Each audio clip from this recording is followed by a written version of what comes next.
Hello, everyone, and welcome back to 1000 Gurus. Please welcome my guest, Austyn. Cool. So Austyn is a repeat guest. If you guys were here from the beginning, Austyn is guru number 2. So we are happy to have him back on the show. So thank you, Austyn, for being here. I'm happy to be back. Yeah. So we have a lot of catching up to do. Obviously, we've seen each other since then, but what else have you been up to since the first time you were here? Any big updates or stuff that you're up to? Yeah, actually, a lot has happened. I think this is honestly probably exactly a year since we recorded the first one. So one big update, I got married about a month ago. Um, my husband Samyak is over there watching. So big life update number one. We fostered another cat and then ended up adopting her. Nice. So now we have 3 cats. Nice. Um, Moved to a bigger apartment in K Town, so that's been nice. And cats have more room now. What else? Made 4+ years at my current company, and then decided it's about time to move on to something else. So trying to make that transition. So while it's exciting to kind of move on to not really sure what else. So there's a little bit of uncertainty, a little bit of excitement to kind of leave a kind of crazy environment. So yeah, lots of life transitions. Oh, and then I rejoined our dance team again, which has Mm-hmm. I been was about to ask. fun to kind of have some more exercise again and be social again, but also, tiring and stressful sometimes. Mhm. But yeah, so lots of changes, lots of excitement. And yeah, overall just been really excited and happy. Nice. I'm glad to hear and happy to hear, and congrats again on getting married. Excited for you both. Yeah, I was gonna mention the whole dance thing too because it was nice to have you back on the team. Obviously, in our first episode, we talked about being on leadership, and then you took a break, and then you rejoined again. So it's been nice to see you around and being engaged with the team. And of course, it's always nice to be around people and friends and do fun stuff. You moved recently. I think we went to your place for wait, was it your birthday or was it a housewarming? Oh yeah, it was my birthday. Birthday, yeah, that's right. So that was fun, and we went to that one. Was that a boba ice cream place or dessert Oh yeah, place? Tucha in Tucha, yeah, K yeah. Town. That was really nice. Really bougie-ish like desserts, but it was really good. Hmm. Um, what else? Yeah, what was I gonna say? I wanted to get into the whole like what we were talking about off screen, which is like the whole marriage thing. But you said I guess one of the warm questions besides that is like, what else you've been up to? Any new sort of interests that have been fun or exciting? You mentioned Pokemon cards, so I Oh forgot to right. bring it up. Um, I think so. This happened like right after I took a break from the dance team. Probably was just because I was looking for something else to get into. Hmm. And I have always been a Pokemon fan since it pretty much came out like the same time at the same time or same year I was born. Yeah, So I so in the definitely, 80s. so I definitely grew up with it. And then I collected cards since I was a kid, all the way maybe up to like early middle school. And then I was wondering, like, oh, like, is it still going on? And I think I went to like a Best Buy and saw some cards, and I was like, okay, I'll like buy a pack and see what's going on. And then that just kind of Mm. snowballed very quickly into, Gateway drug. yes, me collecting again. And then when I went back home to Hawaii, we were cleaning out the storage closet and then or storage locker, and then I found all my old cards, and I was like, okay, time to look through it and appraise them, and Mm. then flew them back with me to California, and then added all of those back to my collection. And now it's like trying to buy packs, Mhm. like old packs, and then buying singles and like appraising them and everything. So that's kind of been another expensive hobby, and finding friends who are also collecting too. So it's been fun, kind of expensive.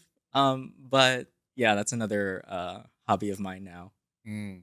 What is that appraisal process like? Because I had the same experience. My sister and I went into our storage when we found our old Pokemon cards, and they're in pretty decent condition, but we've never appraised them. But we're like, okay, I'm sure these are worth something. Not that we plan on selling or anything.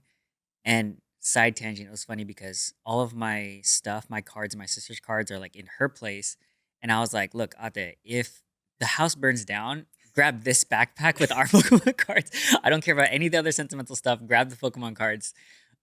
But yeah, so what is that appraisal process like? And is it expensive or do you do one at a time? Is it like in bulk? What service do you use? I don't know. Yeah, there are definitely multiple companies or a couple companies. I think most people trust or use PSA, and most people are chasing for a PSA grade 10, Mm, meaning in theory it's like in pristine condition. 10 is the highest. Yeah, 10 is the Gotcha. highest. And that's usually the most quote unquote expensive. And yes, you do have to pay, I don't know how much it is, maybe like $30 per card to Mm, get it graded, plus all the shipping and handling, etc. So usually you want to do it all at once so you're not just, I doing see. it individually. Um, but of course, you're looking for, are there any like scratches or bends or folds, or is the paper peeling off? Stains like pens, pencils, markings, anything on it. Um, Also, is it fake, right? Like, in case you bought a single off of some rando Mm, on Facebook, maybe it is a fake, or on eBay, maybe it is a fake, which is very unfortunate because that does happen. Um, but that's that's basically kind of the appraisal yeah. process. So that's if you want it graded. Some people just keep it raw, which is what you're describing of just like we're just gonna keep it in our binders, which is fine. Some people do that calculation of just like, well, if I praise it and it's a graded 10, Mm, it's this amount. But if I keep it raw, actually the math works out where it's it's more valuable if I keep it raw. So it's a whole I world. see. And right now I'm more in that thing of like, I'm keeping this because I like this card. I Right. like the value, I like the Right. art. I'm not trying to like Yeah. make a profit off of this. Right. So you have some cards that you have appraised and graded and oh, you don't. No, no, Okay, no, no. gotcha. Yeah. So have you like looked up that process of okay, which one might be worth it or like which one do you think are I valuable? have, Yeah. yes, but again, I'm like, that's a lot of effort. Okay. Again, I'm more in for this for the heart of it and not Just the like fun, the yeah. the heart of the cards. But that's a Mhm. Yu-Gi-Oh thing. But yeah, no, I'm not that into it. Gotcha, gotcha. Okay. Yeah, I was thinking about that too because I know I have some decent cards in my binder, but I'm like, is it worth it? Do I really care about it? Like, it'd be nice, but also it's like, okay, let me just keep it for now. It's not high on the priority list. Yeah, so if I'm assuming the cards you're referring to are probably like the earlier packs Mm, of like the Gen 1 cards, it's like, are they first edition? Are they shadowless? Meaning they were like one of the first printed mm, cards, then those are probably the more valuable ones. makes sense. Okay, cool. Yeah, that's something for me to think about now. Mental note when I go back home to check my cards out. Okay, so before we get into our regular topics, I want to ask about marriage. This is something I talk with my older friends about. Some of them who have recently got engaged or married or have been married for a little bit. And since you got married recently, I wanted to ask you the general idea is how did you know it was the right time for you guys to get married? For other people, they might be considering who should I look for in a partner? When do I know it's the right time? If this is the right person?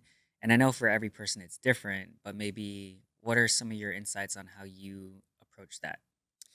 Yeah, I feel like it's such a cliche answer because when people have asked us that, like we both say like, "Oh, it just like felt right and it still feels right." And it's like, "Okay, well, that doesn't really tell me anything." And it's like exactly like you said, like what feels right to you is totally different than somebody else. And then if I had to of course explain it further, um, there's like the logistical aspect of everything of just like, we have to talk through timelines and expectations and make sure um you know are we aligned on all these things and values and again like where are we going to live or like you know when are we going to move in together, is it before or after, and we have been living together for quite a while beforehand, so like that was already kind of taken care of. We've proven we can live together harmoniously, so that was like already a good sign. um but I think for me, um even though we had already been talking about it for a while and we already knew we were kind of on this path, I guess what was more surprising to me was just even the further we were going along in the relationship, the more I just kept realizing that he really, really cared for me and kept showing that care for me. So, for example, Like even if he was like working late or always super stressed about work or something else, like making sure that I had enough food or was cooking for me or those like acts of service that he kept doing for me, I was like, oh wow, like I already knew that you care for me, but you keep showing it. And of course, that made me want to make sure that I keep showing my care for him in whatever ways I can or in ways that I know that he would appreciate. So one, yes, making sure that it was not stagnating, making sure that I felt like, wow, this person's going above and beyond. This person's showing that he still cares for me, and that motivates me to want to show that I still want to care for this person. That means this bond is really strong. And then two, because I feel like I have a lot of experience with relationships. So I was like, wow, like I don't think I've had anyone treat me this way, and I don't think I've ever felt this way about somebody else. Even if I've been in relationships that have been longer than this relationship, I'm like, okay, then I know how special this is. So I kind of need to like not lock this down now because there's really no rush, but it's more like, yeah, this feels right. Like I don't think, even though there's like billions of people in the world, and sure, you can probably have strong relationships with like, I don't know, a handful of them. I'm like, I'm gonna nurture this one, you know? So, yeah, that was kind of what was going on in my mind. And yeah, we kind of were just like, okay, let's look into the actual like legal process. We can do all the big celebrations later. And then we just settled on a date and yeah, invited some friends to celebrate with us when we actually went to the courthouse. And that was that. Okay. I like those two points where you're saying how the consistency over time, how it made you feel. Hmm. Um, I guess one of the questions that also comes up usually with people who are interested in being married is timelines and time frames and age and things like that, right? How early is too early, how late is too late. There's always the societal pressure, the family pressure, and the personal expectations of I need to be married by this time, this Mm. date, or oh, I'm getting older, or I want kids soon. Obviously, those are real considerations. Do you have any thoughts on balancing that with the important things that you're saying of how it feels right, logistics are right, and maybe you guys obviously have good chemistry and you work well together and you can go through conflicts well, but how do you perceive that time aspect with marriage? Yeah, I mean, I think speaking for myself, like when I was growing up, I think I always knew I wanted to at least have a life partner, like, period. And I guess, does marriage have to be a part of that? I mean, not necessarily, but in my thinking of my future growing up, yes. So, did I necessarily have a timeline on that? No. But if I had to put a timeline on that, sure, maybe like early 30s, yeah. And why? Societal pressure. That's around my parents' timeline. So sure. But and maybe that's also what my parents expected of me as well. But I will say, you know, not everyone is so fortunate because I feel like I have a lot of friends who feel super pressured by their family or society's expectations on them, and whether or not they want that, they're like, I don't have anyone, I don't have any interest, or I'm trying and I'm not even getting dates or whatnot, so I feel for them. Um, so that's kind of point number one. I had that in mind. I have kind of been working towards that, but it wasn't really like a hard and fast rule. And the second point regarding timelines is I feel like through my early 20s, late teens, early 20s, I kind of made like dating and finding a partner like one of my top priorities in life. And then all of a sudden, through like my late 20s, I kind of came to that conclusion of like, actually, there's more to me than just relationships. I don't really need to prioritize that. If it happens, it happens. Like, I have other things going for me. There's other things I value in life, like performing arts and my job, or, my dance team or my friends. Like, I don't need to keep putting all my energy into these people who aren't giving it back. Um, and then it's like a weird karmic thing of like, as soon as I kind of let that go, oh, then there comes someone who like is willing to give all of that energy back to me. Um, the moment I let that go of like me desperately trying to like find somebody who is willing to love me back, even though deep down I kind of knew that they weren't willing to put in that energy or effort. Me trying to just like fit a circle into a square peg or whatever that Yeah. metaphor is. Yeah. So that was kind of my other realization too, is like as soon as I kind of let that desperation or expectation go, then I started attracting like something that just naturally fit into what I was looking for. So yeah, like again, um, did my quote unquote timeline work out? Yes, but I don't think you should really put too much pressure on that or settle for less. But I do acknowledge that, you know, some people do feel a lot of pressure and maybe don't feel as comfortable pushing back on that. Mm, it makes a lot of sense. Okay, so the 15-minute warm up is done, so we can go into our topics. I don't know. Do you have a question at the top of your mind that you want to bring up first for our random show? No, you go ahead. Okay, Yeah. I can go first and then start this off. So my question, or I guess this is a easier one, but pet peeves. So do you have any specific weird or quirky pet peeves? I guess maybe that's by definition pet peeve is quirky. I don't know. But do you have any that come to mind? So I'll start off. For me, one of mine is this is very weird, but if I'm walking, let's say on a sidewalk, and there are like, let's say two people in front of me, like kind of adjacent to my path, and they're talking, but you can tell that they're about to break away, like break up and like walk away, like, okay, hey, like they're saying goodbye.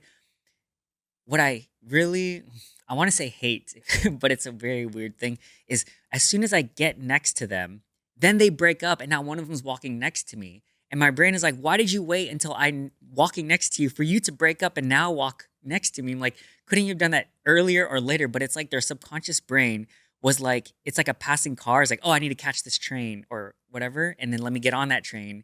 But I'm like, I don't want to walk next to you, this person I don't know. And it's now we're okay. That's it's just a weird thing.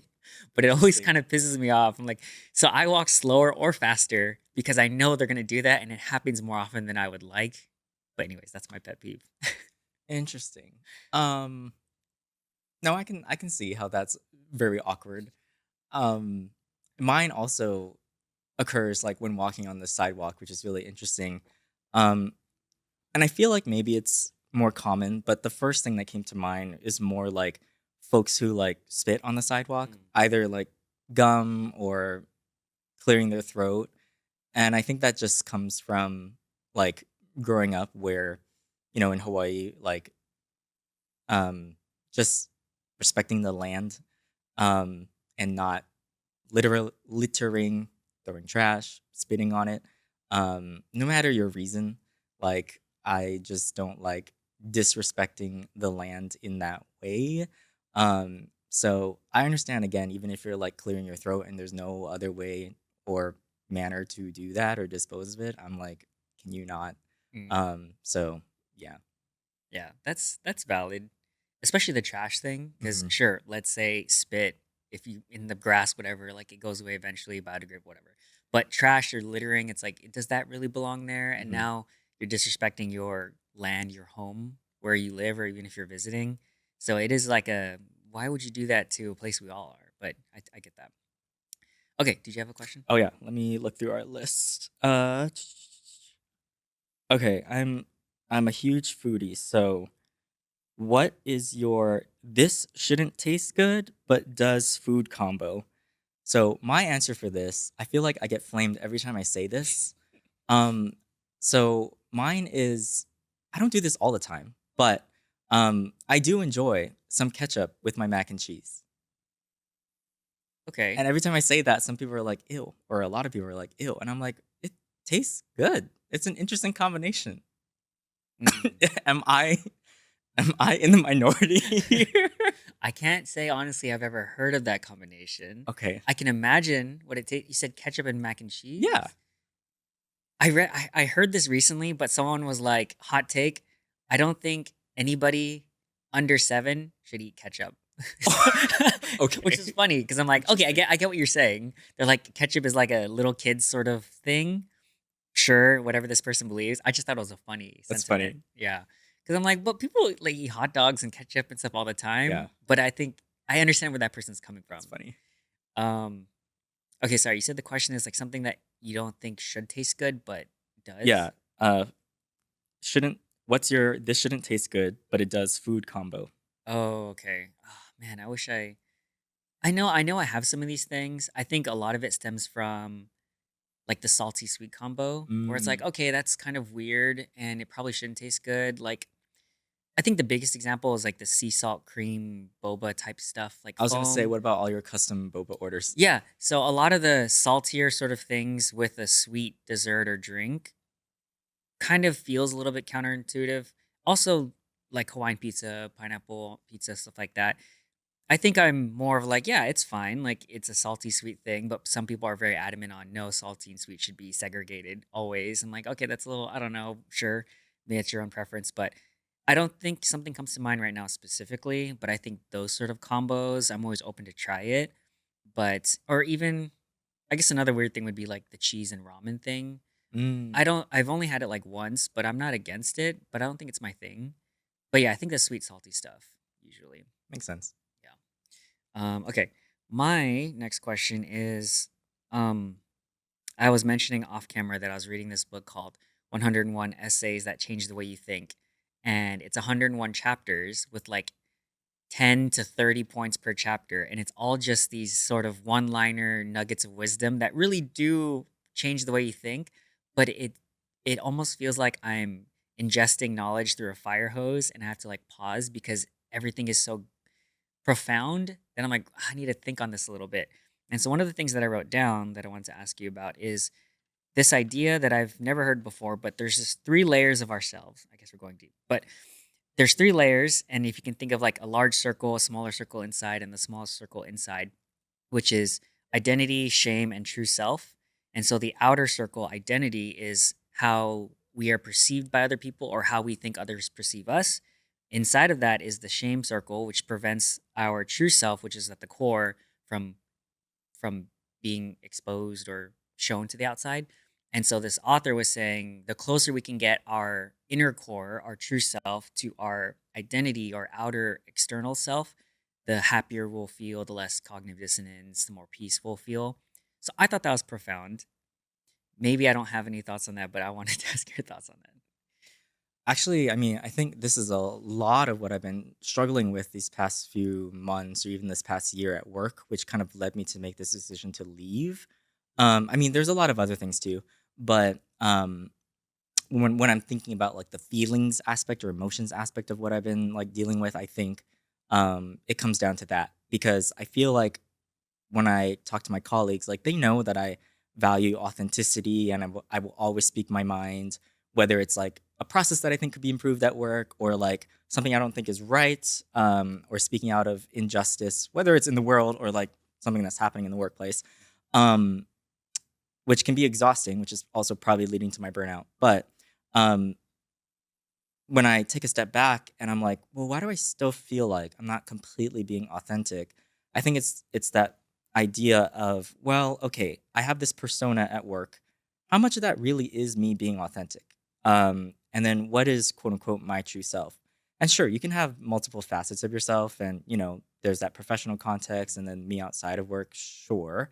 Um, but again, I was like, if I'm putting in all this work, there's so much going on in the world right now that I really would rather be spending more of my time doing, or even like the fun creative stuff. I'd rather just be spending more time doing dance stuff and socializing. I'm like, why am I working on all these slide decks and spreadsheets? And even though I do love that the company is health related, I'm like, I still feel not maybe cognitive dissonance, but I still feel a lot of gap in like the work I'm doing is not directly related to that, even though I still love the mission. Oops.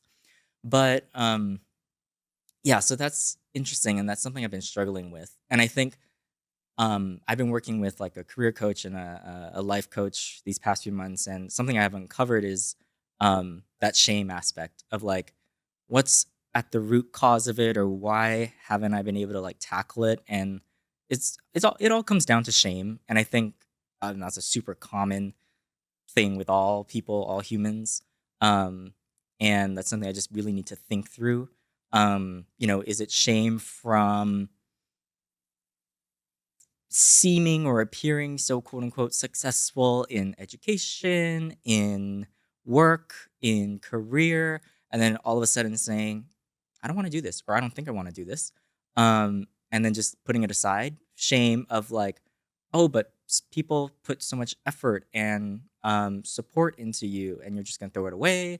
Shame into, oh, but look at all what your peers are doing, and you're so behind them. Why are you throwing this away? Shame of like, are you just giving up? Like, are you sure you want to do this?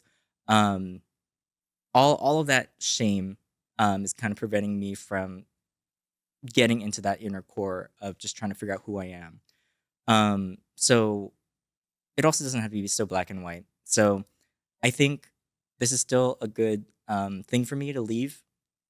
I don't really have a backup, but for the first time in my life, I don't want to just jump into something just because it's prestigious, or just to say I have something, or just to play pretend or do quote unquote what is expected of me. I really do want to take the time to figure out who that true core is, or what parts of that true core is truly me or is not part of me, or maybe was a part of the old me. What's the part of the new me? And then use that to guide my next step, for the next 30 years before I turn 30, and keep going down this path. Because I could keep going down this robotic path, but I I really need to listen to that inner core that was telling me, like, you can't keep doing this. It's been 4 years and you feel completely drained, and that this is just not feeling right. So yeah, I resonate a lot with that. Even though on the outside people see my identity as like super successful and they love me and they're like, you do such good work. I'm like, sure, but why do I feel inside like I'm just dying? You Mm, know? And what's preventing me from like exploring that is it's a lot of shame. And I feel stuck. nice. Okay. I like that a lot, and I think I echo that. I'll give you time. Your question's next. I'll kind of give my thoughts on it too. I think I echo that completely on my end as well. I feel like there is that gap, and it is kind of blocked by that core or that circle of shame. I think what it comes from is same with me. I feel like maybe I'm putting on this performative nature of being this sort of person. And of course, I'm not necessarily lying, but I know that it's not completely aligned with my inner core self of who I really want to be or who I really am. And I think that shame is but I need to be this person, or people expect of this of me. And if I'm less than that, then I feel that shame like, oh, I'm not actually as good as I projecting out into the world, or how people perceive me. And I think that's part of what has been influencing my journey to remove myself from social media, being by myself a little bit more, and reflect on who I really am, and not being influenced by being around people and what I think they expect of me, or what I think they need from me in order for them to like me. And so I definitely echo that. Hmm. Um, okay. Did you have a question on Oh your yeah, end? let me see.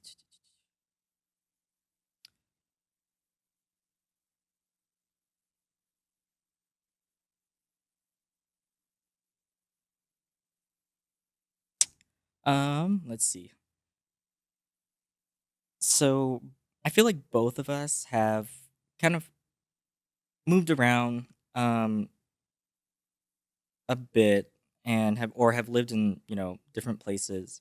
Um where do you consider home, or what does the word home mean to you these days? Um It's a good question. yeah, for me, home, I think, well, physical location, like I was born and raised in Honolulu. So, when people say like, "Oh, where's your hometown or where'd you grow up?" I'm like, "Well, that's my answer." Um, and then of course, like shorthand when I say like, "Oh, I'm taking vacation. I'm like going home." Like that's what I mean. But then when, someone asks like, "Oh, what does home mean to you?" I'm like, "Well, home is really like my chosen home of like who I choose to surround myself with, of like whoever is most important in my life like right now." So, I would say right now it's correlated with where I'm physically living, right? In SoCal and LA and K Town, with my husband, my cats, my friends, my dance friends, and my other SoCal friends. So I think that's where I would consider home.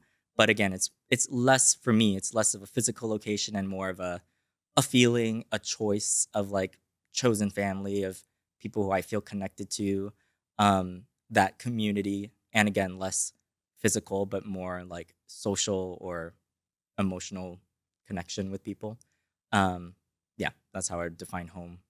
I like that a lot. I've actually thought about that recently too, because I go home. My home is, or my physical home, or my family. Most all of my immediate family live is Bay Area, Southeast Bay, Fremont, Milpitas, and so I go back 3, maybe 4 times a year just to visit my parents and my siblings. And so, yeah, by that first definition, that is where my home is. That's where my family is. That's where I was born and raised. Grew up in the Bay Area.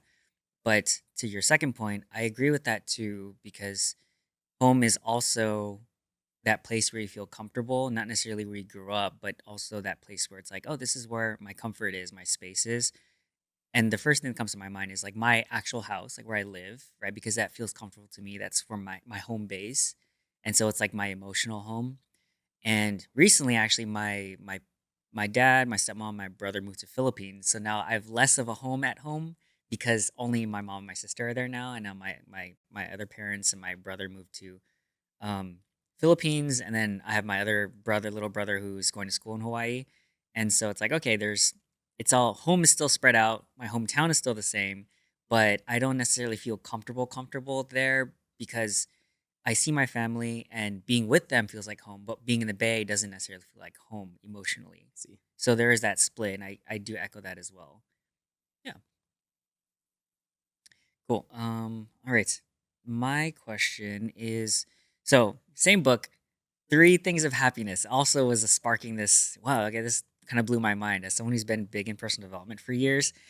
I really appreciate this book, even if it is a fire hose of stuff. But so this author says that happiness, there's three types of happiness. There's happiness of pleasure, happiness of grace, and happiness of um, excellence. And so pleasure makes sense, things that make you like it's a physiological, maybe emotional thing, like, oh, this feels good.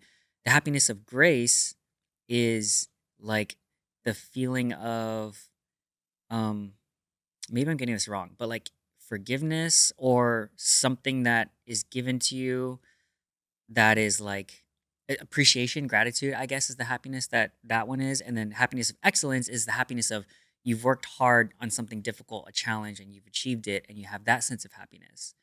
And at first, I thought that the author was saying, okay, there's a hierarchy, one's better than the other. But actually, the author says that all of them are necessary. It's kind of like colors in a spectrum, which is like the primary colors. You need all of them and in different amounts and whatever, but you can't just throw away the other two or one for the other, for a primary one. You do need to build that happiness in all three levels. And so for me, that was very eye opening. And I guess my thoughts was like, it made me think about, okay, I know I am choosing the happiness or pursuing the happiness of excellence, things that I'm working on, things I want to achieve always. And happiness of pleasure is straightforward, but I think maybe I can lean into that more of like, okay, things just make me happy, like physically, emotionally. And then the happiness of gratitude is something that's always been like reaffirmed into me by the things that I consume is like, if you aren't grateful for something, then how can you expect to have more of something? And also gratitude is what gives you that mindset of happiness. But I guess it gave me that perspective of, okay, there are different aspects of it and I should focus on and be aware of all those three and work to keep filling those three buckets up, I guess. Any thoughts on that? Yeah, no, that's super interesting. My initial thought was I feel like I tend to gravitate towards the first bucket of the more like immediate well, my interpretation is Mm, more like immediate self like not indulgent, but I'm a Taurus, so I'm like more of like the hedonistic like pleasures in life. So again, like the food, the coffee, the boba. mhm, So I know that I tend to gravitate towards that of like, oh, if I feel like it, I'll do it, or if I feel like buying it, I'll do it, or if I feel like eating it or going out to eat, I'll do that. Um, and I definitely agree that I think you need to nurture all three of those buckets that you just mentioned. But when you're talking about like grace, I think people have said to me, especially in the work setting, that I don't give myself enough grace. mm, And then maybe by extension, I don't give other people enough grace because I'm just so hard on myself and they're so therefore hard on other people. And I maybe if I don't forgive myself, I don't forgive other people as well. So that is definitely something I can work on because otherwise I'm just holding a grudge against other people or even myself when I don't even need to. And maybe they don't even notice and care about the situation that I'm like ruminating over. So I think that's something that I need to work on. Um, and then, sorry, what was the last bucket? excellence, Excellence. happiness of excellence. Um, I think another thing that people have consistently given me feedback on too is just like minimizing accomplishments. Mm. Saying things like, "Oh, like you need to like take time to like relish or acknowledge your accomplishments, Celebrate. celebrate." Mhm. Yeah. And I don't know if that's just coming from a place of like self-deprecation or just like not wanting to be boastful or be perceived. So yet another thing that I need to do, um, so that I don't need to constantly feel like I need to keep hustling and like I'm not good enough. But yeah, I don't really know where that comes from, so I need to do a little bit more digging. Yeah, that makes sense. All right. Did you have a question? Yeah, let's see. I'm gonna jump around a little Go for it. bit. My next one's gonna be fun because I just thought of it Oh, okay. from your response. Uh, okay, dance related. What part of your identity, interpret that how you will, what part of your identity shows up the most when you dance?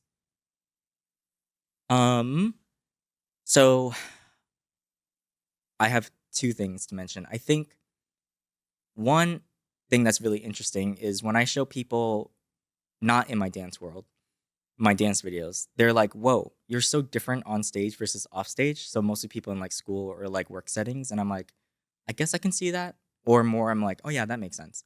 Because maybe outside of dance, I'm like more timid and quiet, or like super just academic and like teacher's pet and very like jargony. But then on stage, I'm just like very, Mhm. so I think Wait, so what is for the audience? I know, but what? just very extra and like my handle ostentatious, so very showy and flashy and very extra. Like, you can't tone it down unless you really just go extra and you're like, okay, let me tone it down and like let me adjust and like, if you can't as an artist or performer, if you can't look back at like old performances and say like, ooh, like actually now I would tone it down or I do that differently, then you're not growing as an artist. Like, you gotta like adjust. But anyway, so it's just very extra, very out there, very in my definitions, very, very hoey, very showy, very extra. I don't really know how else to explain it. So when I think my identity, I think again, very always 200%, always extra, um, always giving it my all. Now there should be a balance, right? Because you need peaks and valleys to keep things interesting. So that I need to work on. But yeah, I think when I look at my performances, it's always like aiming for perfection, always giving 200%. That's kind of my brand.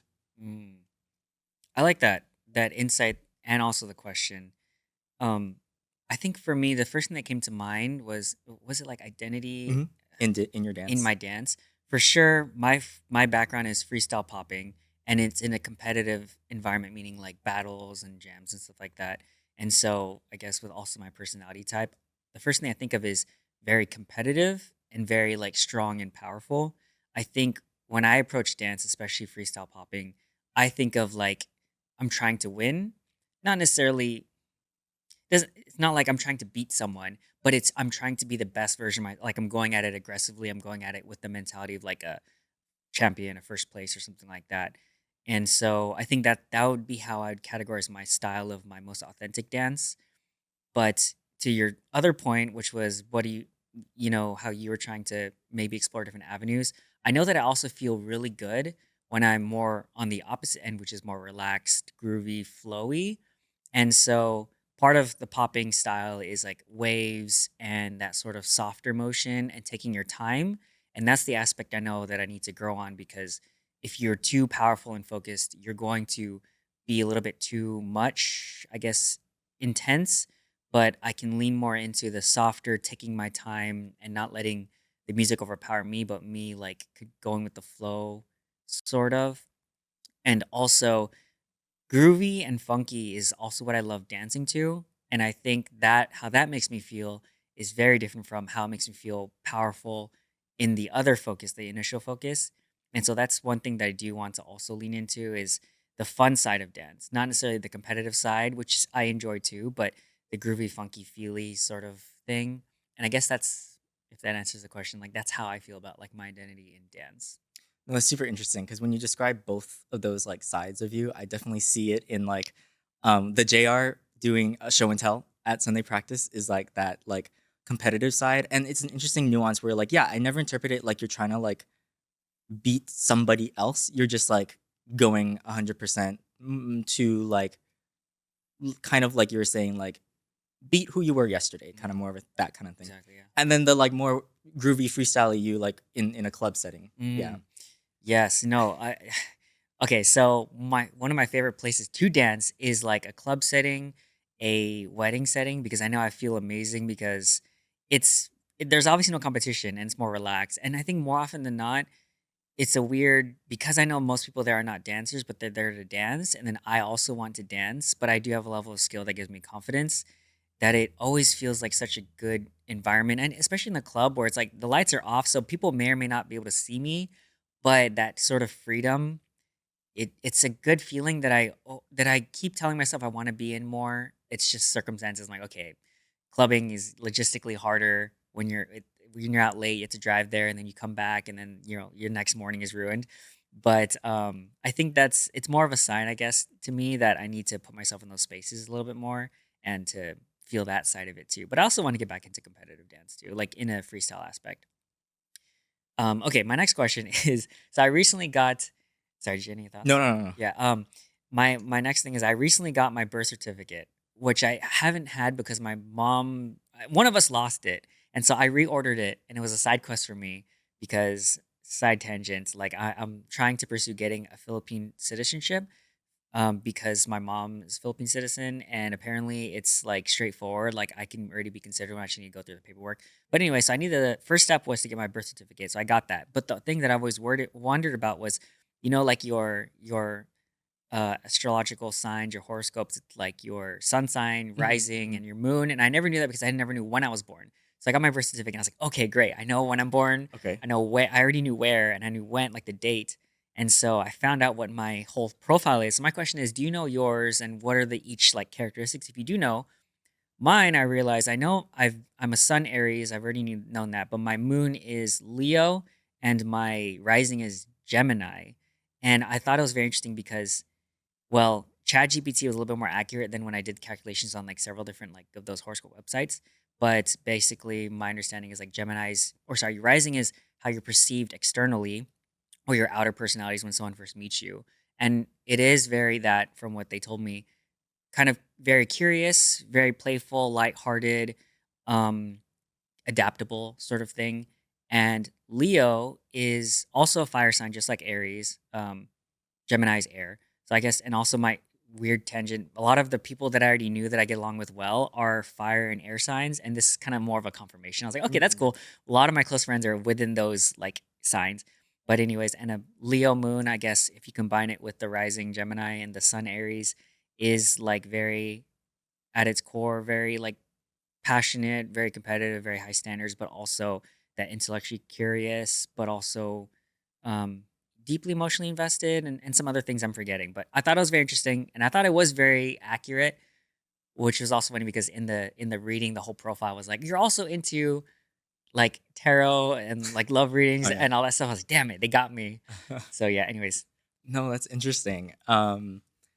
Yeah, I mean, I just find all of that stuff super interesting. And I have looked up my chart before. So I believe yes, I'm Taurus Sun and then Gemini Moon and I think also Gemini Rising. So then when I'm looking at my entire chart and all the traits that it all describes. I feel like similarly, it all pretty much aligns with my personality. And of course, maybe there's confirmation bias, or sure, maybe yeah. it's written in a way that's so relatable. But I'm like, oh wow, okay, this is like very affirming. So yes, I align with a lot of the Taurus traits, and then with the Gemini thing, like I probably said multiple times throughout this conversation, like I feel like there's multiple sides of me that are all true.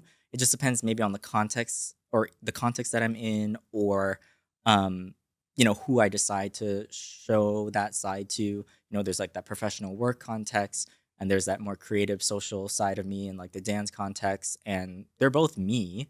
there's just different sides of me, and maybe where I feel conflicted is like I kind of want all of that to show kind of at the same time and not have that kind of divide. And maybe it does, and I just don't notice. But um, yeah, it was it was pretty interesting, and I feel like it definitely describes me like 99%. Yeah. Yeah. I thought it was witty is also part of the Gemini rising apparently. It was like witty, humorous, light, playful, that sort of thing. And that's how you're externally and intellectually curious as well. Um and I was thinking about the same thing too, because the landmines of like astrology and horoscope is like when you get to those generic your daily horoscope thing, it's like, yeah, you really like structure, but you also like it when it's spontaneous. I'm like, bro, you just listed all the things, so now you're reading it, and so when I was going through the profile, and I was like, all right, let me also look at some other ones to see if it's like, oh, these all apply to me. But I was happy to say or see that okay, it seems very specific, so maybe it is this combination of those three things does create this profile, but it's like take it with a grain of salt. But it's always cool when you see something that kind of confirms what I think you've already believed in. I've written out these things like, okay, these people, it seems like I'm getting like my closest friends, I get along with them well. And then to see that afterwards, like, okay, that checks out. So okay. Did you have a Oh question? yeah. Let's see.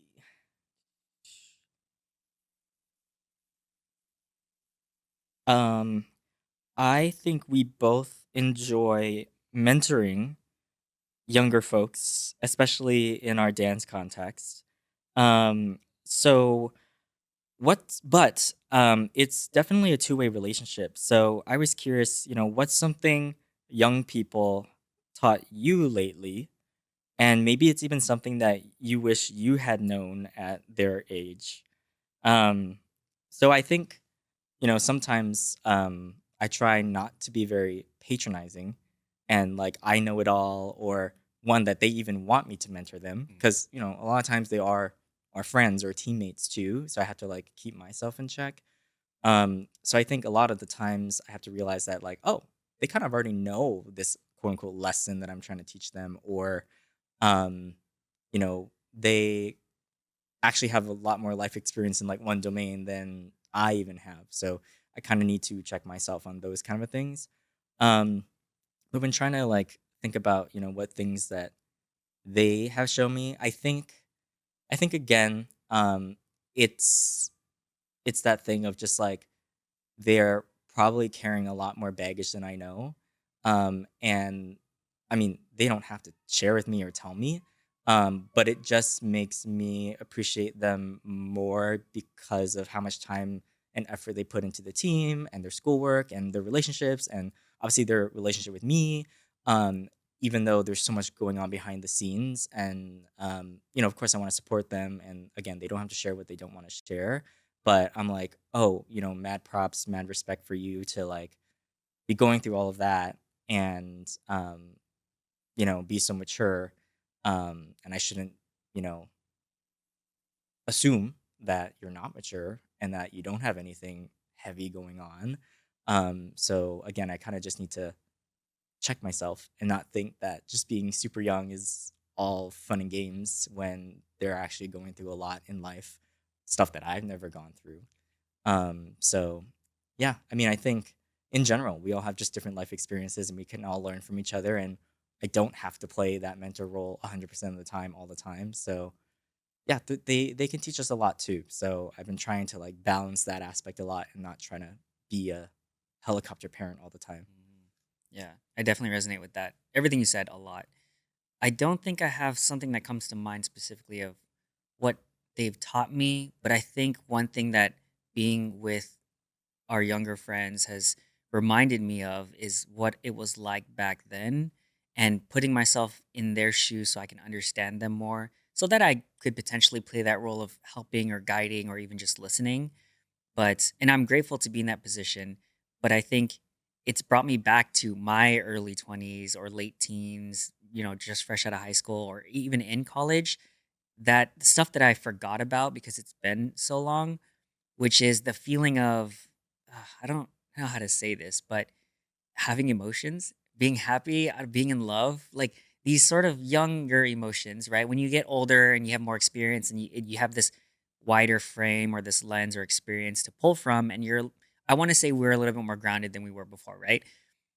But now when I'm listening to them and I'm like, okay, let me put myself in their shoes so I can understand better, not understand from my perspective. And I'm like, oh, I used to be like that as well. I used to be so strung up on love or this person liking me or having all these emotions that I don't know what to do with, making all these decisions that I don't know the answers to because I don't have the experience or life lessons or frame of mind to make those decisions.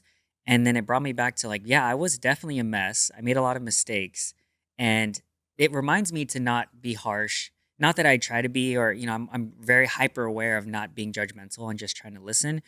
But it does pull me back to, okay, how were you like when you were at that age, when you're dealing with those problems? And it also reminded me how much more I felt back then, and I don't want to make it sound like it's a sad thing, but I think when I compare myself to like my 20-year-old self and my currently 34-year-old self, I'm like, yeah, you had a lot more emotions back then, or maybe a lot of different emotions, but they were younger emotions. They were more fresh emotions being a young adult. And I don't want to say I miss it, but there's a part of nostalgia of like, man, I wonder what it would be like to go back to feel those things again. And maybe I'm kind of like living vicariously through their stories and when they like want to open up to me and stuff like that. But I think that's to answer the question, that's what it's really given me is that experience of being that age again. Yeah, no, I definitely resonate with that too. Of just like, let me not be quick to judge because even back then, like, in at that age, like the emotions were more intense, like especially if you're feeling them for the first time, and there's lots of social pressures, and also if you're dorming all together, like all your peers, you can't really escape them. You're all Mhm. living together. Yeah. Plus, social media is only gotten more pervasive in our lives too. So I'm sure that is an extra layer of pressure. And yeah, like not only are the feelings more intense, like you latch onto them more, So it's tough. I don't know if I miss those days, but I can empathize. Right. Yeah.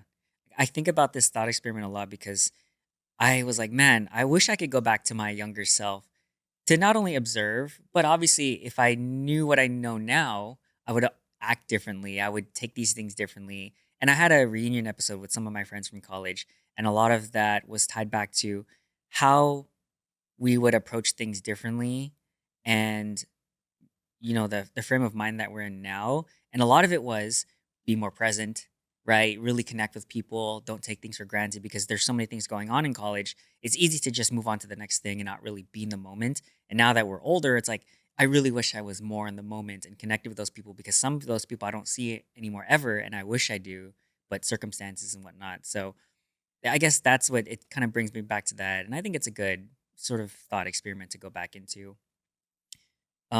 Okay, my next one is my question is, what is one thing you've learned about yourself recently? And my answer is that I feel like, at least in this moment, I feel like I've realized that I am a short-term pessimist, but a long-term optimist. And it's within the context of when I map out my goals, 5, 10, 20-year goals, my vision of my life, who I want to be, what the things I want to do, and how I approach that compared to the day to day. So strategic versus like tactical, for example, or how I live my daily routine. And I think when I say I'm a short term pessimist, I think what I mean is like, I think things can go wrong here and there. And I'm in the moment so, sort of defensive because I'm very risk averse, meaning I try to mitigate risks to not fall into those traps and to, protect what I have, not to the extreme, but that's how I feel. But then in the long term, I'm optimistic that everything will work out. Like I have a lot of faith that all of my wildest dreams and goals will come true, and I'll work towards it because I'm consistent. I have a strong level of self-efficacy. I know I have confidence to do the things I need to do, but it's just an interesting juxtaposition how but in the short term I'm like, there's a lot of things that can go wrong. There's a lot of people who can mess up my day. There's a lot of things that I need to mitigate those risks, but I think in the long term things will all work out. So yeah. How about Hmm, you? interesting. Let me think.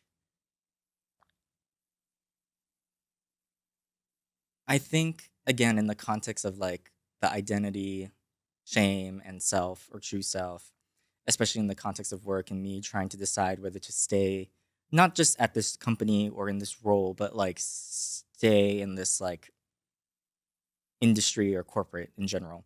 Um, I'm trying to figure out how not to fall into the same quote unquote trap again. Trap meaning like, how do I not feel this way again? Meaning feeling burnt out, feeling overworked. And I think one thing I realized is like, oh, I have more control over the situation than I thought. Because like I mentioned, always feel like I have to put 200% into everything when I don't always have to. And then I need to not just accept that as a trait. I really need to dig into why that is. And when I talk about shame, and I'm like, oh, maybe it has something to do with that. Of like, why do I always feel like I have to like prove myself to everyone and myself? And maybe they're like separate but related things. And maybe I haven't found the answer yet, but I think it might be related to something like that. So, no one is like, again, asking me to do these things. I'm just doing it out of habit and then complaining about it. So it's like I'm only doing it to myself for the most part. And then of course, then naturally I'm gonna feel not compensated for it and then burnt out and then frustrated and then taking that frustration out on other people or blaming other people for it. Um, I mean it's not 100% on me, but still, like the locus of control is mostly on me. So there's things that I can do to prevent that or um systems or flags that I can set up when I get that way to say, okay, maybe not 200% today, maybe 150 or maybe 100, or giving myself the grace of like, it's okay to give 70% today, because at the end of the day, I'm only going to get paid 100% anyway. Mm. So might as well give a 200% to the things that actually I do value, like my partner, the team, and again, maybe not every day, but when it matters, right? So that's something I just need to learn is like I can't give 200% all the time, but where is that coming from? Why? Let's address that and then figure out now, okay, when do I give 200% to things or how do I gauge that? Um that's just something that I realized, and then maybe I'll be happier, maybe I'll be more optimistic because I think in general I'm just kind of a pessimist 100% of the time, short term and long term. Nice. So Consistency. yeah, so I kind of need to work on that. But yeah. I like that. Okay, do you have a last question you want to go through Oh before we wrap yeah. up? Let me see. Um. Final question, and then gratitude. All right.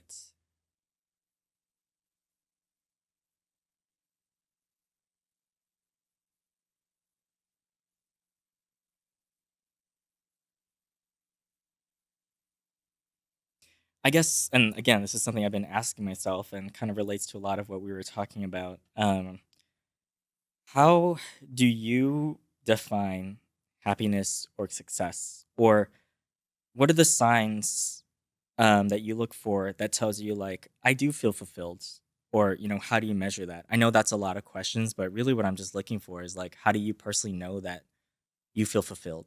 And I know everyone's definition of fulfilled is different, so I'm just curious. And then to answer that for myself, like I mentioned, I'm starting to rethink all of that. You know, old me or maybe still part of me. The old definition was like money, title, career, um, that kind of like definition of success or fulfillment. And while sure that is nice and could be someone's definition of fulfillment, why at the end of the day do I still feel very empty or drained, right?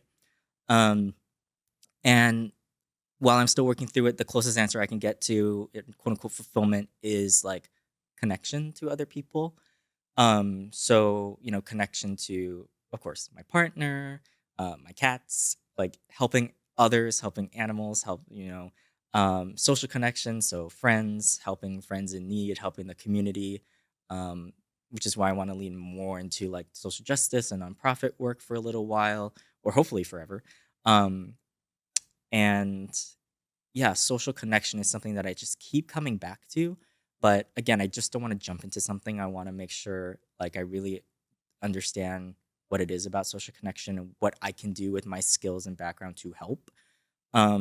So as long as I'm doing something that directly makes someone else's life better and I see that and I can work face to face with somebody, I think that's where I would feel fulfilled at the end of the day. And if that's if again I can make someone laugh, smile, make their life better, then I would call that a success. Doesn't have to be tied to money, title, fame, whatever. Um, again, not sure if that's the answer, but that's what I've been thinking about recently. So yeah, still working towards that answer, but again, I'm trying to redefine that for myself. Mhm. It's actually kind of mind blowing that you bring that up and your reflections on it because I've been thinking the exact same thing, and I've come to similar conclusions. I go on these so I'm on a pursuit of doing 10,000 steps per day.